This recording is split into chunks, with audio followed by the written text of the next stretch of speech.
गुरु प्यारी सात संगत जी, सभी को प्यार भरी राधा स्वामी जी। सात संगत जी, सत्संग घरों में हर बार बोला जाता है कि सत्संग घर में सोने के गहने डाल कर ना आए, लेकिन हमारे कान पर तो जो ही नहीं रेंगती। इधर से सुना उधर से निकाल दिया। जब कुछ हो जाता है तो शोर मचाना शुरू कर देते हैं। एक बुजुर्ग आंटी जी और एक बुजुर्ग अंकल जी थे, जो हर रविवार को सत्संग सुनने के लिए जाया करते थे। आज अंकल जी की तबीयत ठीक नहीं थी, तो उन्होंने अपनी पत्नी को कहा, मैं सत्संग घर पर नहीं जाऊंगा, तुम साथ वाली बहनों के साथ सत्संग घर चली जाना। आंटी जी ने कहा, आप आराम करो, मैं जा रही हूँ। मंदिर के पास हेल्पलाइन की गाड़ी सत्संग घर से आती है, सब जाते हैं, मैं भी चली जाऊंगी। वह बाहर निकली और थोड़ी दूर मंदिर के पास खड़ी हो गई।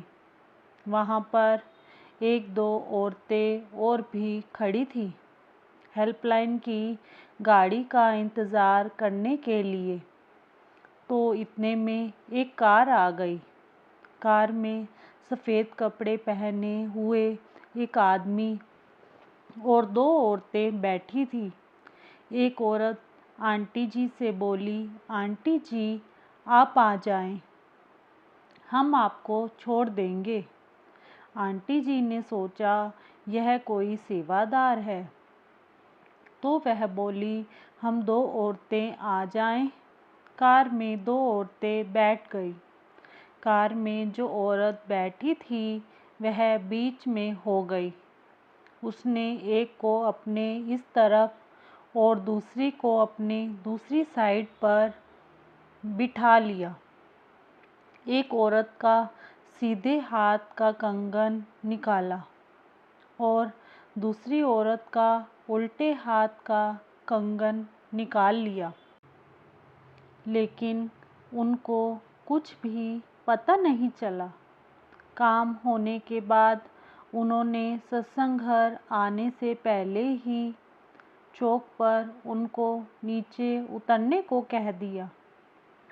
तो वह औरतें बोली, हम तो हमेशा सत्संग घर तक ही जाते हैं, आप आज हमार को बीच में क्यों उतार रहे हैं, हम सत्संग घर कैसे जाएंगे। वह बोले कि हमें फ़ोन आ गया है, कोई ज़रूरी काम है, हमें जाना पड़ेगा। वह दोनों औरतें वहाँ चौक पे खड़ी हो गई। थोड़ी देर में वहीं हेल्पलाइन की गाड़ी आ गई। उस सेवादार ने उन दोनों को अपनी गाड़ी में बिठा लिया। उन्होंने सेवादार को बताया कि वहाँ से एक गाड़ी हमको यहाँ तक लेकर आई थी। सत्संग घर छोड़ने की बजाय वह हमें यहाँ पर छोड़कर चले गए।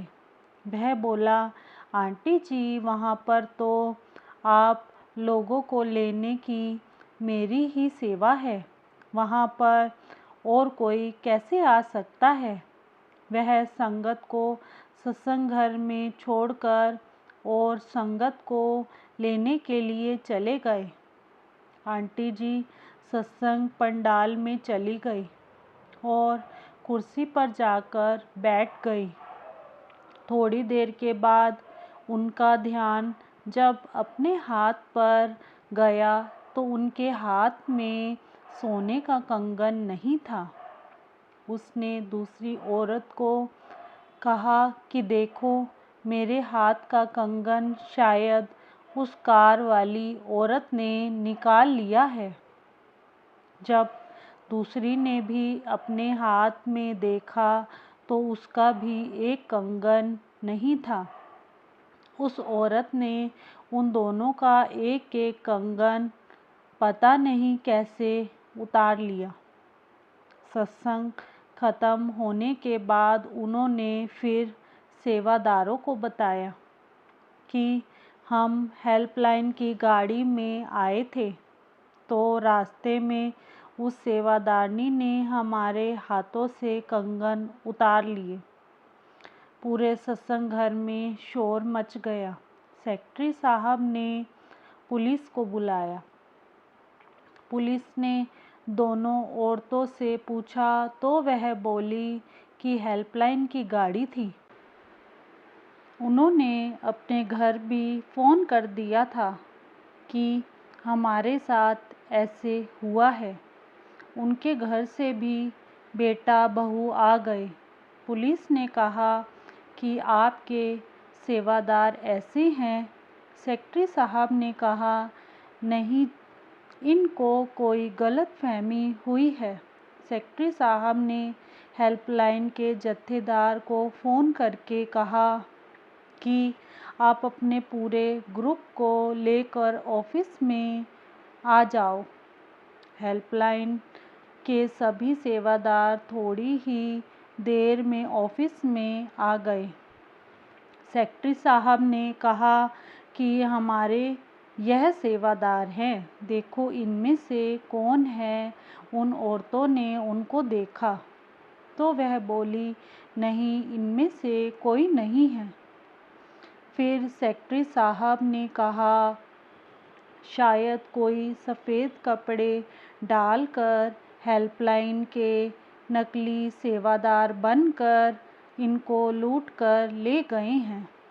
हमारे सेवादार तो संगत को अंदर तक लेकर आते हैं। उनका जब काम हो गया तो वह संगत को बीच रास्ते में उतार कर चले गए। ऐसा पहले भी कई सेंटरों में हो गया है। हम तभी बार बार अनाउंस करते रहते हैं कि सत्संग घर में गहने डालकर मत आएं, लेकिन संगत मानती ही नहीं। देखो आज क्या हो गया है। सभी मिलकर पुलिस स्टेशन में रिपोर्ट लिखवाने चले गए। पुलिस ने कैमरे वगैरह चेक किए, लेकिन वह ना मिले।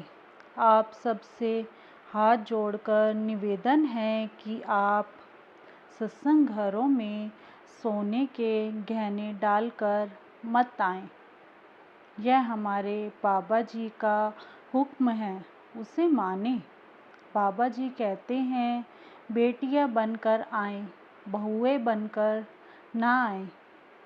इसी के साथ इजाज़त चाहते हैं। मिलते हैं अगली साखी में। तब तक के लिए राधा स्वामी जी।